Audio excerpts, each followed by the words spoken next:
Man, the premise of Trap is so interesting, but there's truly nothing that interesting that happens in the movie, at least in my opinion. And it's really disappointing to me because, yeah, the idea is really cool of a serial killer taking his daughter to a concert, but only for it to be a trap and trying to catch him. That is so cool, but there's nothing really that interesting that happens in the movie. I wouldn't say it's a really bad movie, but it's not a good movie. Like it's not as bad as other M. Night Shyamalan movies like The Happening or Lady in the Water.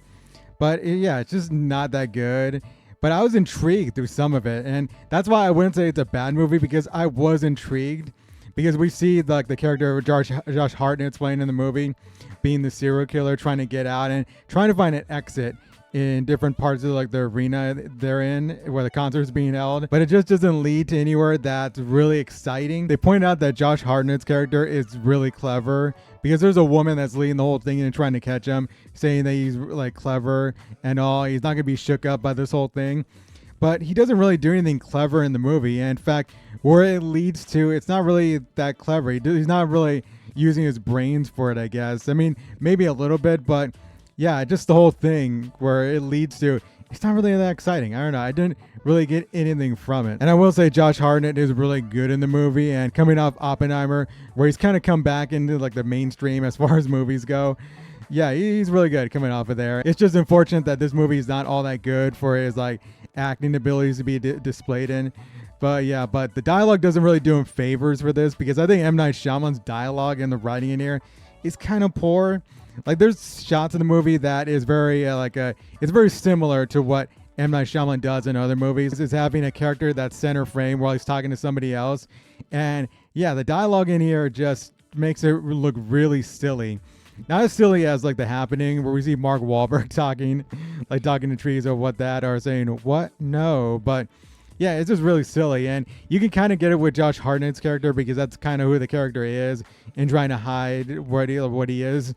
But there's other characters that he's talking to that have dialogue that just make them look crazy. It just made for awkward scenes, and I don't know if that's what M. Night Shyamalan's going for, but yeah, it definitely does not work for me. And now let's go to M. Night Shyamalan's daughter, Salika Shyamalan, who plays the singer in this movie. And she does more than just sing in the movie. She actually plays kind of a part. Like, there's a part of the movie that actually kind of focuses on her. And I will say her acting is not really that good in the movie. I feel like M. Night Shyamalan made this movie just to put his daughter's acting abilities and her singing on display. And I would say her singing is decent. Like, it's not to the level of like a Taylor Swift, who they tried to make her out to be in the movie, because her songs are kind of generic, but her singing's decent. But yeah, it just putting it on that level, it was kind of weird. And I'm not even a big fan of Taylor Swift's music, but I can recognize and why it's popular and why like a lot of young girls like flock to the music. Because yeah, in the movie they make her out to be like a Taylor Swift, where a lot of young girls, and of course with Josh Hartnett's daughter in the movie. So yeah, a lot of young girls flock to her music, and I don't know, I just didn't see where it compared to Taylor Swift's music in the movie.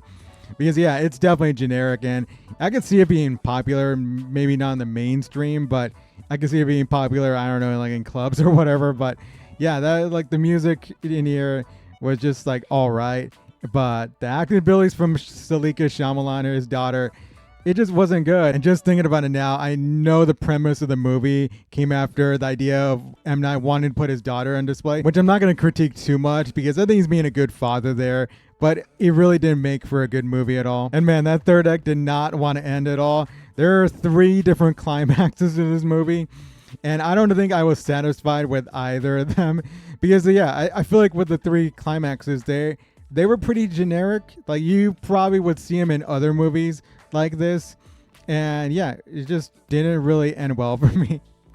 So yeah, I'm not a big fan of this movie, Trap. As I said, it's not a bad movie, but it's not good. So it's just kind of middle of the road right there. So yeah, so I just wasn't really that satisfied. So at the end, I will give this movie a 5.5 out of 10.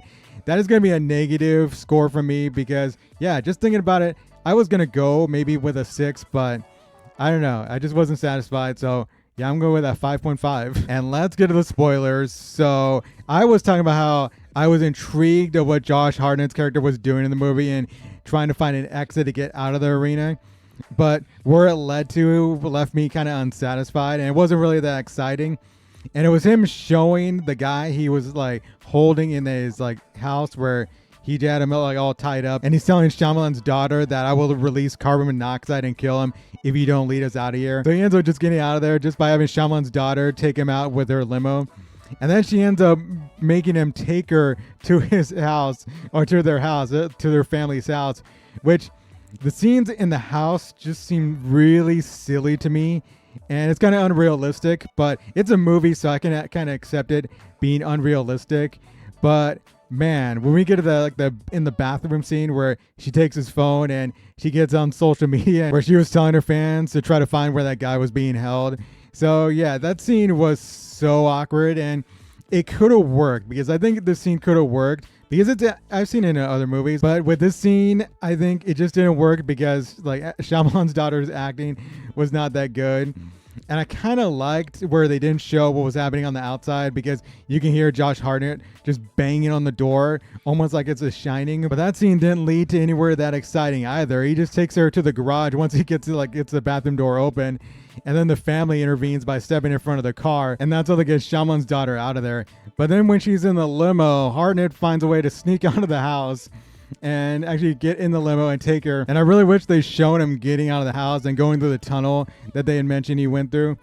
But yeah, I guess they wanted to make it like a surprise or whatever. But yeah, it's just the same thing I've seen in other movies. And then when she got some of her fans like crowd the limo and she found her way out, it just, yeah, that wasn't really that exciting either. And then we go to like the final climax where he goes back of the house and they focus on the wife actually, which was kind of weird because the wife was barely a character in the movie. Like I feel like they might have cut out maybe a scene at the start of the movie where they leave the house or something like that, because the movie starts off with the Hartnett and his daughter arriving at the parking lot, and they're just parking at the concert, which I kind of liked when I saw the movie because it got things going right away. But maybe with the wife being involved at the end right here, maybe there should have been a scene at the start where they're just leaving the house and then they show them as a family and being loving with each other. So that made this ending kind of seem weird, where we have the wife in here and it's revealed that the wife was suspecting him of being the butcher, and she planned the receipt at one of his like safe houses, or where the houses, I guess, where he keeps his bodies or whatever, I don't know, or he kills his people.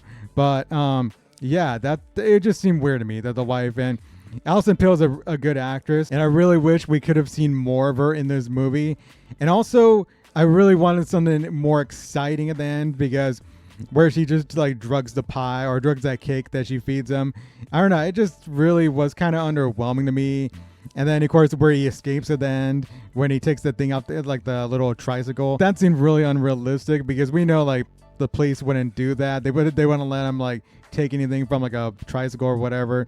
But he ends up taking I forgot what he took, but he took something so he can like bend the metal and get free or whatever. So yeah, I don't know if that's setting up for a trap 2 or whatever, but I don't know. I guess he's gonna appear later. And what I was thinking what was gonna happen towards the end of the movie, or when like they had the scene in the house where he's jumping at one of the SWAT officers and gouging his eyes, I thought they were gonna tie this in with the Split Unbreakable universe, because that kind of seemed like he might have had some kind of like super strength to him, but they didn't do that. But I kind of wish they had, because it would have been more interesting. And also, there really wasn't a twist to the movie either. And that also would have made the movie more interesting, because M. Night Shyamalan, he does twists. And that would have made, that definitely would have made the movie a little bit more exciting at the end. Like maybe a good twist would have been if the wife was involved in the murders also, and she was also kind of like the butcher with them. And it was two people. And she framed him to get caught, but he loves her too much to actually say that she worked with him or something like that. I don't know. So yeah, what we got with Trap, with the 3 endings, they just left me unsatisfied, and I'm kind of disappointed with the movie. I thought this movie was going to be good, and it had a good premise to it, but yeah, I was just left kind of underwhelmed by it. So yeah, so tell me what you thought about the movie, if you've seen it, and if you watched the spoiler portion of the video, then you probably have seen it. So yeah, tell me your thoughts, and until next time, I'll see y'all later. Rabble out.